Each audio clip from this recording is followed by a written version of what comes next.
Assalamualaikum warahmatullahi wabarakatuh. Selamat datang kembali di podcast Sahabat Distrik. Podcastnya Dinas Pendidikan Provinsi Jambi yang memberikan berbagai informasi seputar dunia pendidikan di Provinsi Jambi. Pada kali ini kita akan berbagi cerita, berbagi semangat dan juga berbagi inspirasi di bidang dunia pendidikan. Dan tentu saja saya tidak sendiri Sahabat Distrik. Di sebelah saya telah ada narasumber hebat kita. Beliau ini episode kali ini kita akan berbincang-bincang dengan sosok pemimpin pendidikan yang luar biasa. Beliau adalah seorang kepala sekolah yang telah menorehkan begitu banyak prestasi. Mulai dari guru berprestasi, hingga saat ini telah berhasil menjadi juara 1 kepala SMA Negeri Transformatif tingkat Provinsi Jambi tahun 2025.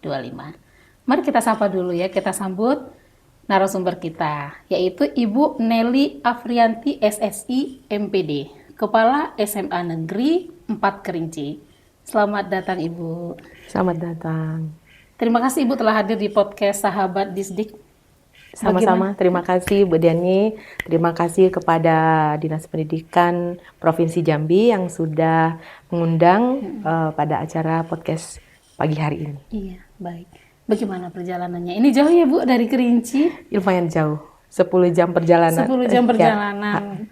Dan alhamdulillah sahabat Disdik, Ibu Nelly, maaf saya sapa Bu Nelly bisa ya Bu? Okay. Ibu Nelly telah bergabung dengan kita di sini untuk berbagi cerita-cerita inspirasi ya Bu ya? Iya, siap. Baik. Bu Nelly, ini kan sedikit saya tadi dapat bocoran ini Bu ya, baca-baca CV profil Ibu gitu kan. Ibu ini mulai dari Batam ya Bu? Iya. Berkarir di Batam, kembali mengabdi di Kerinci. Ini kan sangat luar biasa ya Bu ya.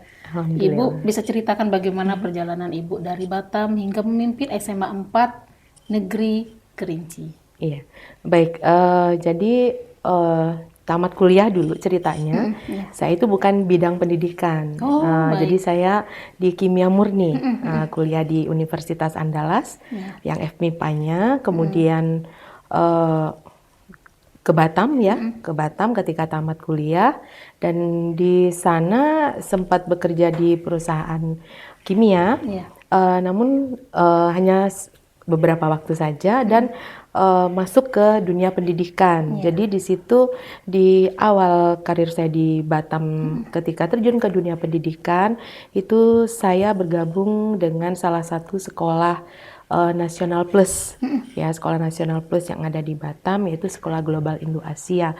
Jadi saya disitulah mulai ada ketertarikan ya, melihat bahwa uniknya dunia pendidikan itu, sampai akhirnya saya memutuskan untuk mengambil akta 4 supaya selaras ya, karena saya non pendidikan tadi, mengambil akta 4 di Batam untuk menguatkan profesi saya sebagai guru tadi. Jadi mengawali karir saya di pendidikan itu saya bergabung dengan sekolah swasta. Swasta dulu di Batam? Iya. Luar biasa ya Bu ya. Ini kan perjalanan yang tidak mudah, artinya dari mulai di swasta, sekolah swasta di Batam, terus kembali lagi ke Kerinci. Kenapa terpanggil ini Bu?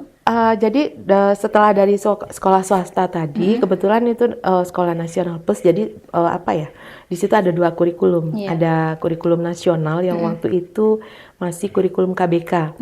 Nah kemudian ada satu kurikulum internasionalnya itu Cambridge ya. Nah itu kita kerjasama dengan sekolah-sekolah di Singapura. Jadi banyak sekali pengalaman-pengalaman yang saya dapatkan di sana, sehingga menguatkan saya bahwa benar-benar ini dunia pendidikan ini luar biasa, dan berharap nanti saya bisa bawa pengalaman ini pulang kampung gitu. Jadi setelah di swasta kemudian ada penerimaan pegawai negeri sipil. Jadi atas permintaan dari keluarga juga, jadi dari orang tua, karena orang tua pengen katanya kan di Batam jauh, dari Kerinci ke Batam itu jauh. Jadi kalau bisa nanti pulang ke Kerinci lagi, ya minimal di Jambi, jadi supaya tidak terlalu jauh. Nah silakan cobalah ikut PNS supaya nanti bisa, kalau udah PNS nanti bisa pengurusan mutasi ya. Nah kalau dari swasta kan tentu berhenti, resign gitu. Nah jadi di situ tahun 2008 saya coba ikut CPNS di Batam dan alhamdulillah lulus. Pengangkatan 2009 mengabdi di SMA negeri di Batam, di SMA 11 Batam sampai akhir 2014 dan awal 2015 itu pindah ke Kerinci. Iya. Dan ditempatkan di SMA 1 Kerinci. Cukup panjang ini perjalanannya ya Bu Masih ya. dalam posisi guru itu. Iya, jadi guru ya waktu itu Iya, Bu, masih ya. guru. Iya. Baik Bu, kira-kira apa sih momen ini yang membuat Ibu mantap ini berinovasi dalam kepemimpinan sekolah Bu? Kan Ibu kepala sekolah ya sekarang ya Bu. Iya, jadi dari ketika pindah itu ke SMA 1 Kerinci, itu di tahun 2015, saya berkarir sebagai memaksimalkan diri saya, bertugas sebagai seorang guru, itu guru kimia. Kemudian juga ada mengajar prakarya juga. Kita cari yang jam yang relevan ya, yang bisa kita ampuh. Nah, di 2022, pertengahan 2022 itu saya diangkat ataupun dilantik menjadi kepala sekolah di SMA Negeri 2 Kerinci. SMA 2 dulu berarti. Iya, SMA 2 Kerinci itu kemarin lebih kurang 2,5 tahun. Kemudian di awal 2025 mutasi ke SMA 4 Kerinci yang sekarang. Jadi yang membuat saya merasa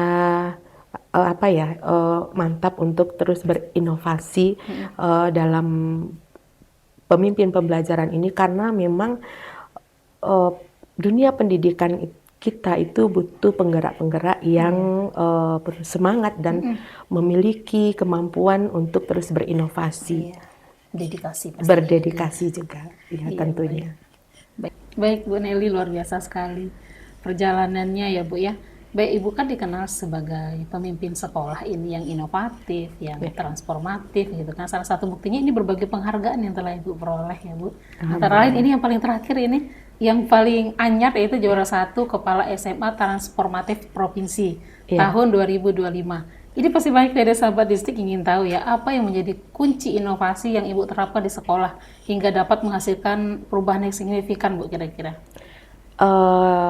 Kunci utamanya adalah yaitu bagaimana kita melihat kekuatan ataupun daya dukung ya, potensi dari sekolah tersebut. Jadi kita sebagai pemimpin, sebagai kepala sekolah, kita tidak bisa mengatakan bahwa saya ingin membawa sekolah itu ke arah A, arah B, tanpa kita melakukan observasi apa kekuatan-kekuatan daya dukung yang ada di sekolah.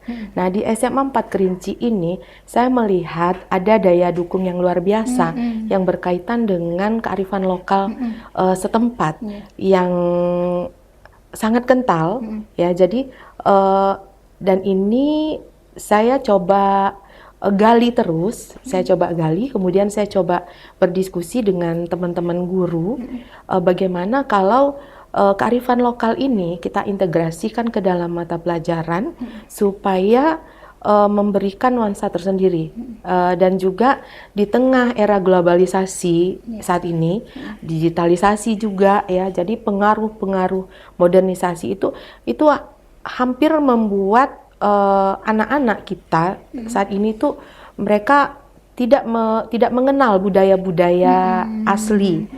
Nah, jadi kami di SMA 4 Kerinci itu kebetulan kalau di bidang akademik ya, mungkin kalau misalnya arahnya kita post tuh di bidang akademik, nah itu mungkin saya melihat butuh proses.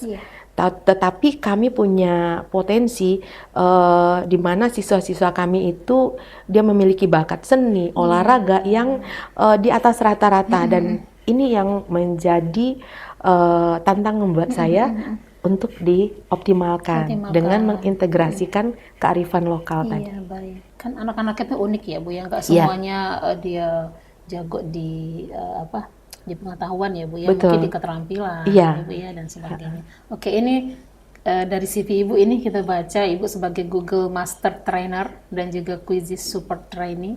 Bagaimana penggunaan teknologi Bu seperti Microsoft Office 365 dan Google itu dalam mendukung pembelajaran itu seperti apa terkait dengan Ibu sebagai seorang trainer?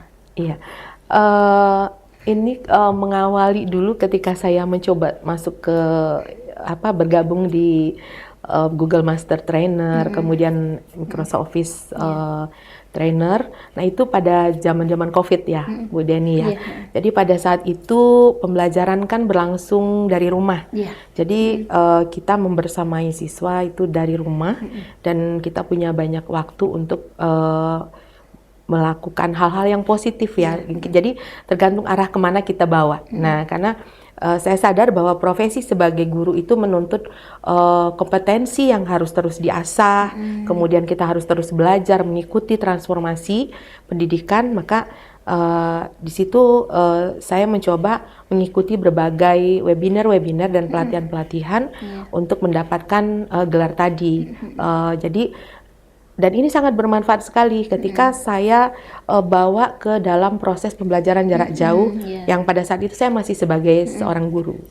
Dan ketika sebagai kepala sekolah, nah ini juga saya terapkan di sekolah, tapi tetap melihat dulu potensi daya dukung yang ada, sarana prasarana termasuk di situ, lalu kita melihat apa yang bisa diterapkan. Dan alhamdulillah di SMA 4 Kerinci itu kita bisa menerapkan pembelajaran digital dengan penggunaan aplikasi Canva, Quizizz, kemudian PET kalau untuk mata pelajaran seperti fisika ataupun sains lainnya, dan juga banyak lagi yang lainnya yang tentunya juga nanti kita terus mensupport dan berkolaborasi dengan guru-guru kita dan saling meningkatkan, belajar untuk meningkatkan kompetensi. Iya, baik. Gitu. Memang masa COVID itu adalah era-eranya untuk bisa menghasilkan media pembelajaran untuk pembelajaran jarak jauh. Benar sekali. PJJ ya, momennya itu ya pada jadi saat waktu itu. COVID itu di situ saya memaksimalkan diri bagaimana membuat video pembelajaran, mengikuti berbagai kegiatan. Bagaimana cara membuat learning ini ya, manajemen sistem yang sederhana, misalnya LMS kayak Google Classroom kan merupakan LMS sederhana tuh, yang bisa digunakan ataupun diakses oleh semua orang. Baik, Bu. Bu Ibu kan sebagai penggerak komunitas belajar ya, Bu ya, terbaik nih seprovinsi Jambi tahun 2023. Apa praktek terbaik yang pernah Ibu terapkan, Bu? Ini Sahabat Distik pasti ingin tahu ini. Pada tahun tersebut itu saya masih menjabat sebagai kepala SMA 2 Kerinci, di mana kita mencoba untuk membangun komunitas belajar. Jadi kalau misalnya dalam dalam proses di sekolah untuk melaksanakan program-program peningkatan kompetensi guru, mungkin kalau pelaksanaan in-house training itu mungkin terbatas, maka kita maksimalkan dengan komunitas belajar, dan ini selaras dengan anjuran dari kementerian. Nah, jadi kita bangun, kemudian kita hidupkan, dan alhamdulillah komunitas belajar kami berjalan sesuai dengan rencana, sesuai dengan mimpi kami, dan memang benar-benar hadir untuk membuka wawasan dan cakrawala guru di SMA 2 pada saat itu. Jadi kami beri nama Ngobar Asik. Nah, Ngobar Asik ya. Jadi setiap itu minimal 2 minggu satu kali. Tapi kembali lagi tergantung kebutuhan. Narasumbernya berarti dari dalam atau dari dalam. Jadi ada yang berbagi. Jadi kita buat susun program, mungkin beberapa kali bisa berbagi sesama dari dalam, dari kita oleh kita untuk kita.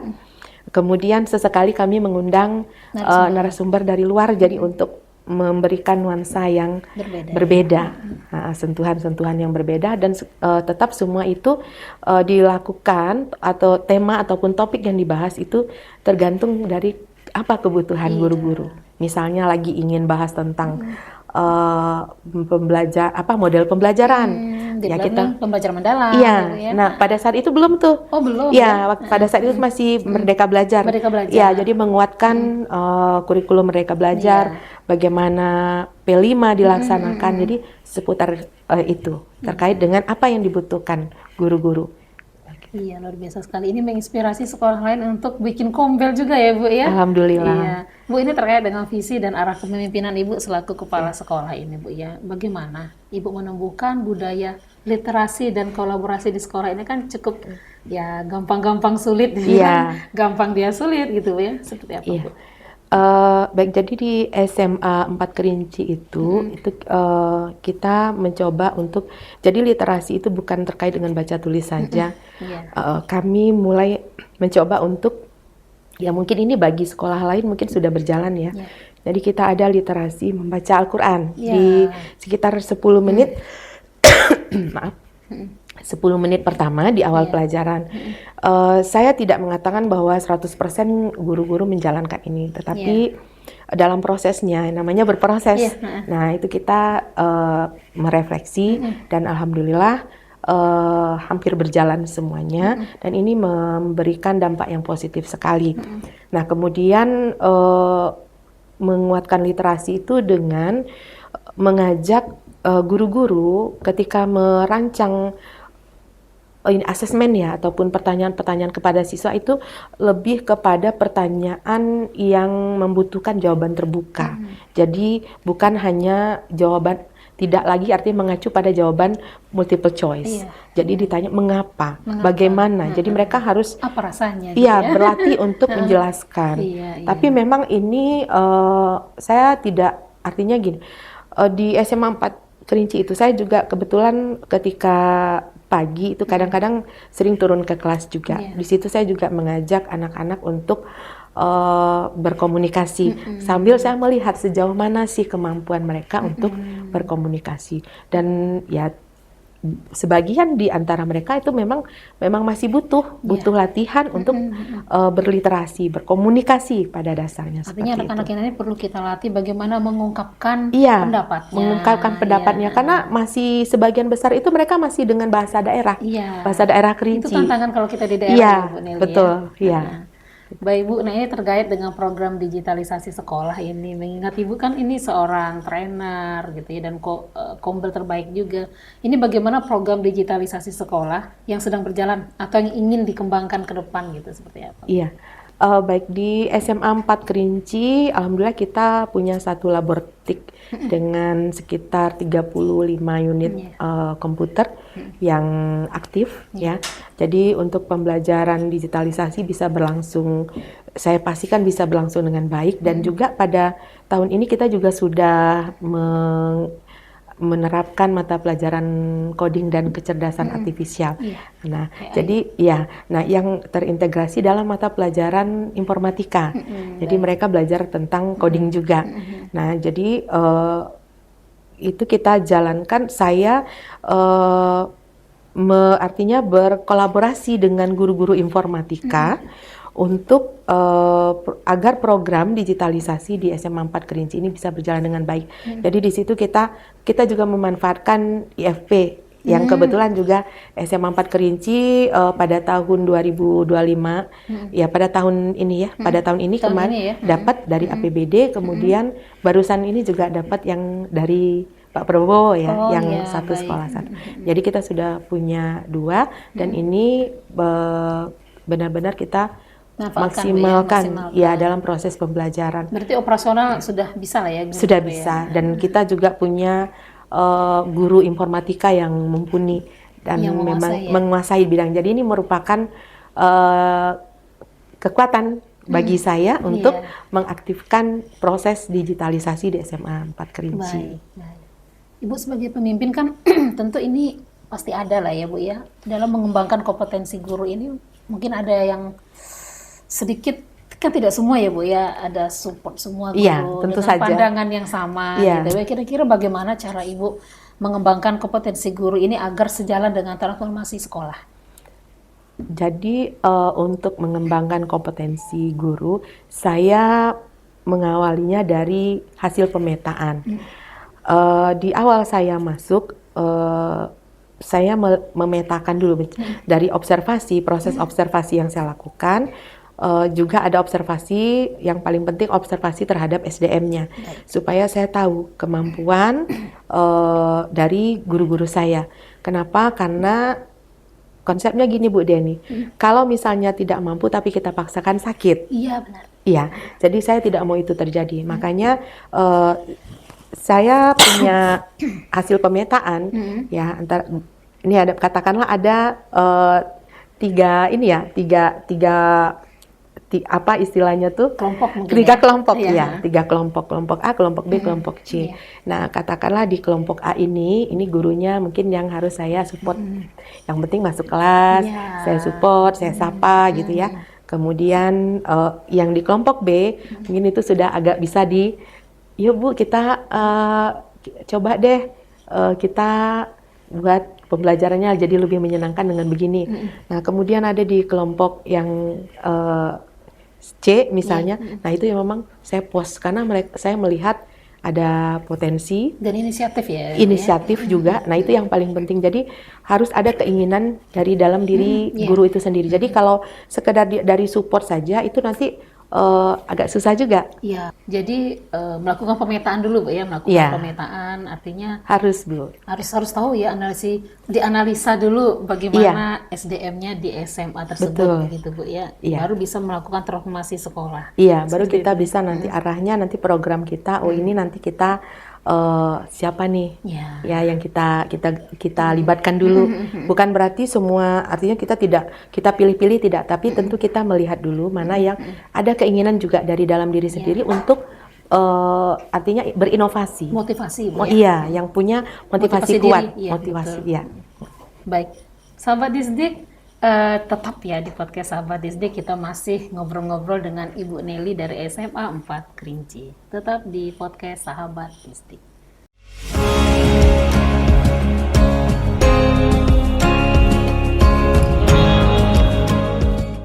Baik sahabat Disdik, kita masih dengan Ibu Nelly, Kepala Sekolah SMA Negeri 4 Kerinci.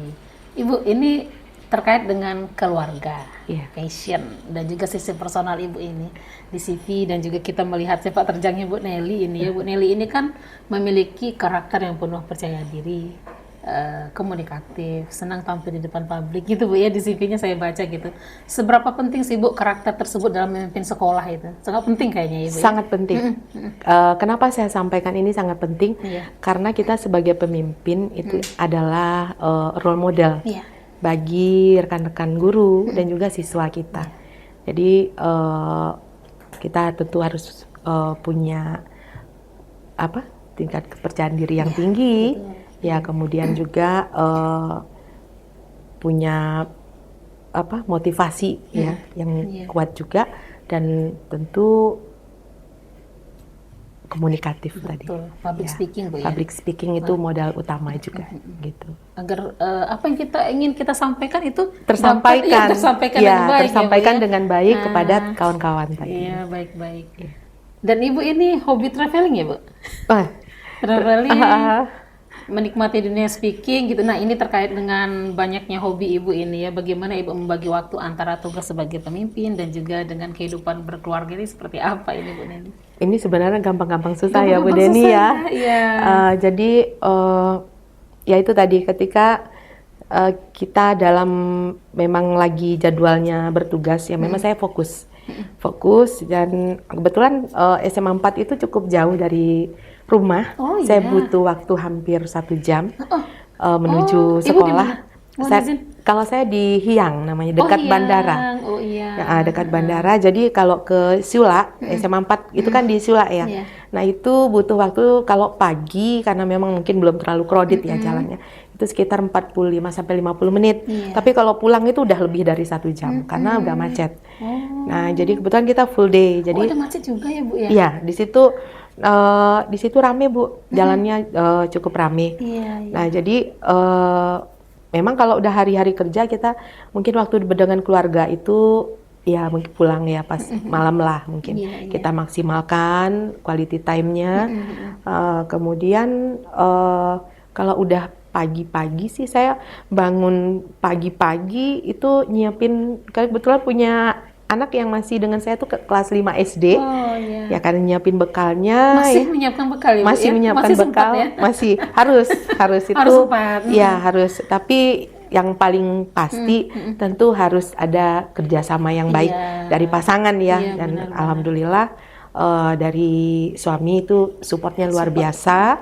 Dan kita nggak, artinya ketika saya nggak sempat ya beliau nggak segan-segan membantu pekerjaan kita gitu. Intinya manajemen waktu. Manajemen ya. waktu, saling Iya, pengertian. saling. Tapi ya memang ketika libur ya udah kita dengan keluarga gitu. Iya, baik.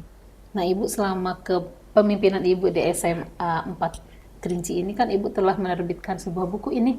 Beberapa buku ya Bu ya, izin sahabat Disdik tak kasih lihat dulu ya. Nah, ini salah satu bukunya.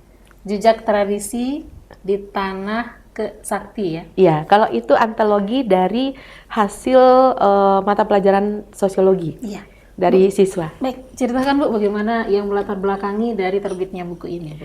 Nah, ini selaras dengan visi dan misi kita. Ada 2 ya Bu ya buku. Nah, ini yang terbaru. Belajar dari Bumi Sakti Alam Belajar Kerinci. dari Bumi Sakti Alam Kerinci. Ini sahabat Disdik ya. Ya, ini foto covernya sudah selesai. Nanti akan kita kirim ke Dinas Pendidikan. Baik. Mungkin dalam waktu sekitar mungkin minggu depan sudah terbit bukunya. Iya. Nah, inilah yang dari belajar dari Bumi Sakti Alam Kerinci ini. Yang menjadi salah satu praktik baik tadi yang menghantarkan saya bisa mengikuti kepala SMA transformatif di tingkat nasional. Jadi di sini ada kumpulan modul ajar dari kontribusi guru-guru SMA 4 Kerinci yang saya lampirkan di sini. Nah, dari tentang kearifan lokal ya, bagaimana pentingnya kita mengintegrasikan kearifan lokal Kerinci tadi dalam setiap mata pelajaran.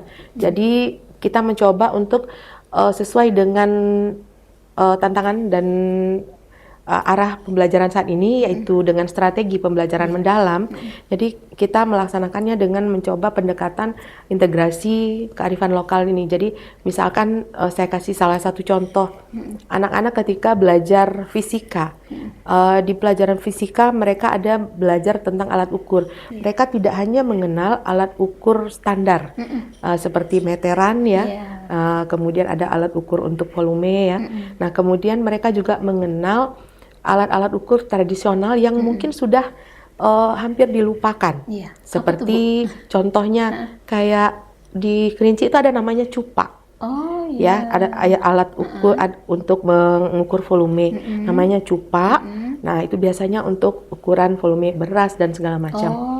Nah, kemudian termasuk sebenarnya canting itu kan canting itu kan juga tradisional ya. Benar-benar. Ada dan banyak lagi yang lain. Kemudian di biologi bagaimana tadi kebetulan SMA 4 Kerinci itu lingkungannya cukup asri dan banyak sekali keanekaragaman hayati yang tumbuh di lingkungan sekolah kita. Dan di situ bagaimana siswa bisa mengenal keanekaragaman hayati tadi dan juga melihat di situ tumbuh-tumbuhan obat yang bermanfaat secara tradisional, obat-obatan tradisional. Nah, jadi jadi bukan hanya di mata pelajaran tertentu, tapi semua mata pelajaran itu kami upayakan ingin kami sentuh dengan kearifan lokal. Sehingga pendekatannya tuh lebih nyata kepada ini loh, di SMA 4 Kerinci ada tumbuhan buah tutung yang hampir punah, ternyata dia memiliki khasiat yang luar biasa. Mungkin untuk mengobati penyakit tertentu dan bukan hanya terfokus pada satu tanaman saja. Jadi itu nanti di mimpi kami itu akan diangkat ya Bu. Ya, diangkat. Mungkin ada pihak yang ingin meneliti lebih lanjut ya Bu. Iya. Dan ini sudah diarahkan juga ke proyek kokurikuler. Jadi dia ibaratnya tuh tidak berhenti sebatas di integrasi kearifan lokal saja. Nanti mana yang ada memang kita kuatkan dengan pelaksanaannya di kokurikuler, kita lanjutkan ke kokurikuler. Jadi sehingga benar-benar nanti ini untuk tumbuhan obat. Nah, ini obat apa? Dari tumbuhan apa gitu. Khas dari Kerinci tadi. Memang Provinsi Jambi ini kan mempunyai kearifan lokal yang luar biasa, terutama di Kerinci ya. Sayang sekali apabila tidak kita angkat, dilestarikan. Jangan sampai anak-anak kita tidak mengenal bagaimana karakter lokal kita yang sebenarnya gitu ya Bu. Ibu, terkait dengan Ibu sebagai seorang pemimpin ini, sebagai seorang kepala sekolah, kira-kira apa sih Bu nilai hidup yang Ibu pegang itu sebagai pemimpin pendidikan ini Bu? Karena seorang pemimpin ini kan cukup sulit ya, apalagi di bidang pendidikan Bu. Banyak serba salahnya gitu ya Bu. Nelia, kira-kira seperti apa nilai-nilai Ibu pegang? Nilai yang saya pegang itu adalah sebenarnya kata kuncinya itu adalah kesabaran dan kekuatan, keyakinan juga. Jadi kita itu tadi seperti yang Bu Deni sampaikan, ujiannya sangat banyak sekali ya. Bahkan saya merasa selama jadi kepala sekolah itu tantangannya luar biasa, luar biasa sekali. Jadi memang benar-benar di sini yang perlu kita kuatkan itu adalah keyakinan kita untuk bisa terus memimpin sesuai dengan arah dan kebijakan yang ada. Jadi berjalan sesuai dengan prosedurnya, kemudian juga melakukan inovasi-inovasi untuk kemajuan sekolah. Itu tadi. Jadi konsepnya kalau bagi saya ingin ketika saya berada di sekolah tersebut berdampak bagi kemajuan sekolah. Ya. Berarti nilai-nilainya itu artinya yang Ibu pegang adalah dedikasi. Dedikasi. Dedikasi. Baru inovasi dan sebagainya itu menyusul ya Bu ya? Iya. Karena inovasi itu penting. Ya, karena inovasi itu bagian dari transformasi pendidikan. Berarti motivasi diri itu harus ada dulu ya harus Bu ya? Kuat. Ya. Harus kuat dulu, harus kuat. Baru kita bisa memikirkan mau bikin apa nih gitu ya Bu ya. Baik Bu, nah ini Ibu tadi sempat menyinggung mengenai tantangan ini Bu. Nah, kalau kita pengen ngulik ya sahabat Disdik lebih dalam lagi, kira-kira apa sih tantangan terbesar yang pernah Ibu hadapi selama proses transformasi di sekolah ini Bu? Baik, sudah 2 sekolah berarti yang sudah pernah Ibu pimpin ya? Iya, sudah 2 sekolah. Biasa sekali, silakan Bu. Iya, kalau untuk kepala sekolah itu tantangan, sebenarnya kalau tantangan dari dalam itu dia ada 2 jenis nih, dari dalam sama dari luar. Iya, benar. Ya, kalau dari dalam itu tantangannya ya konsepnya begini, ketika kita melakukan perubahan, ya tentu perubahan yang akan kita bawa bukan sesuatu yang biasa ya di sana gitu ya. Tidak semua ya, tidak semua warga sekolah itu setuju, pasti. Jadi konsepnya gini, saya pernah ada dulu mantan pengawas di sini, beliau sudah pensiun, Pak Sam Ali, beliau mengatakan begini, kalau misalnya ada 100 orang, ketika kita sudah ingin melakukan perubahan, 50% plus 1 aja yang ikut, berarti program kita sudah bisa jalan. Nah, jadi konsepnya seperti itu. Jadi saya pegang nggak mungkin 100% itu ketika yuk kita bertransformasi, yuk kita inovasi A ke B gitu. Oke, semuanya 100% ngomong oke dan semuanya langsung bergerak. Itu impossible. Jadi lebih sedikit saja dari separuhnya, insya Allah sudah bisa berjalan. Nah, tentu tadi ada pihak-pihak yang mungkin ya tidak sependapat ataupun tidak sejalan dengan arah kebijakan kita. Atau sudah berada di zona nyaman tadi gitu ya? Sudah merasa nyaman di zona tidak ingin keluar dari zona nyaman tersebut gitu ya? Nah, jadi itu yang sering menjadi tantangan tersendiri. Ya kalau misalnya mereka hanya ya udahlah nggak mau ikut istilahnya tak mau ikut bergerak, ya itu masih mending Bu Deni. Tapi kadang-kadang sudah tidak mau ikut bergerak, tapi mempengaruhi, menjadi memprovokasi, ya hal-hal negatif. Nah itu tantangan dari dalam. Nah tapi kadang-kadang sering juga sampai keluar, kadang-kadang itu ya kita biasalah kalau kepala sekolah mungkin kadang ada ya LSM dan segala macam yang memang dari luar itu berarti tantangan dari luar, dari luar. Jadi itu ya saya anggap itu sebagai ya itulah kalau sesuatu nggak ada tantangan kan nggak seru ya. Ya, jadi kita juga tidak akan berinovasi Bu apabila kita tidak mengalami hambatan nih Bu. Ya luar biasa sekali karena memang kadang-kadang mereka LSM berkedok wartawan. Nah jadi kurang profesional, bukan datangnya ya ibaratnya tuh tidak dengan baik-baik gitu. Ya, Bu, oknum jadi itulah yang saya rasa ya hampir semua mungkin tantangannya. Mungkin semua kepala sekolah itu mengalami ya Bu ya dari cerita dari kepala sekolah. Baik Bu, ini kan banyak sekali guru-guru muda kita ini, guru muda, guru Gen Z ini sudah banyak juga ya Bu ya. Kira-kira ini pesan Ibu untuk para guru dan mungkin bagi kepala sekolah yang lain ini barangkali pemimpin muda agar berani berinovasi, berkolaborasi dan terus bergerak maju ini kira-kira ada pesan nggak Bu? Ada. Jadi pesannya itu untuk semua guru-guru yang muda ya, yang perjalanannya tentu masih panjang ya Bu Deni ya. Jadi jangan sia-siakan waktu, harus berani berinovasi karena pendidikan itu terus bertransformasi. Iya, benar. Jadi dengan melakukan inovasi, artinya kita sudah berproses, dan dengan berproses itu kita tentu akan menemukan banyak hal, melakukan refleksi, dan di situ kita akan artinya akan belajar banyak hal. Dan ketika kita juga pasti akan menemukan kegagalan, kita belajar lagi dan terus belajar. Harus Bu, bangkit. ya. Jadi pola pikir tadi, Iya. pola pikir kita yang harus kita terus kembangkan. Gitu. Karena guru ini memang harus bertransformasi, Bu. Karena anak-anak kita yang dari Gen Z, Iya, Alpha, Beta, gitu betul. ya, Bu, ya. Iya, karena ini sudah masuk generasi beta lagi masuk ya. generasi Beta, Iya. pola kehidupan mereka sehari-hari juga berbeda gitu Karena ya. kan sesuai dengan yang pernah disampaikan Ki Hajar tuh, Iya. didiklah ini anak-anakmu sesuai dengan zamannya Iya. tadi, filosofinya ya seperti itu. Jadi sayang sekali, Bu, kalau guru yang tidak mau Iya. keluar dari zona nyaman, artinya dia tidak bisa mengikuti di perkembangan betul, anak-anak iya didiknya betul, gitu ya, Bu ya. Iya. Kita harus menyesuaikan tadi ketika mereka memang sudah mainannya gadget, handphone dan sebagainya yang sejenis, berarti bagaimana peran kita supaya memfungsikan gadget ataupun handphone dan sejenisnya tadi sebagai media edukasi buat mereka gitu.